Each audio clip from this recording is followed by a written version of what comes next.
This is Strawberry Banke, and we were there years ago when they were fixing it back up because basically it had become a tenement section of Portsmouth and the buildings were going to rack and ruin. So they decided they would start fixing it up because there's a lot of history here. Strawberry Banke is an outdoor history museum located in the South End Historic District of Portsmouth, New Hampshire. It is the oldest neighborhood in New Hampshire to be settled by Europeans and the earliest neighborhood remaining in the present-day city of Portsmouth. It has more than 37 restored buildings built between the 17th and 19th centuries in the colonial, Georgian, and Federal style architectures. The buildings once clustered around a waterway known as Puddle Dock, and today the waterway appears as a large open space.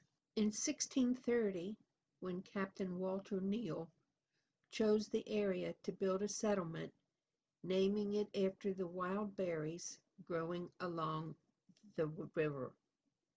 Strawberry Banke existed as a neighborhood for a little over 3 centuries, from 1630 to the late 1950s. The neighborhood buildings were saved from the 1950s urban renewal by the efforts of a large group of historic preservationists. Strawberry Banke opened as a museum in 1965. And what they did is as they got money, they would restore the buildings. And let me tell you, those buildings were an absolute mess. Most cities would have taken those buildings and torn them down. They were that bad. But it's interesting to see a whole village available for you to see. Now, there's still buildings there that need to be fixed and brought back to the historic times, but they're getting it done.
Please take a second to comment, subscribe, ring the bell to get notices of new videos, and please give a thumbs up.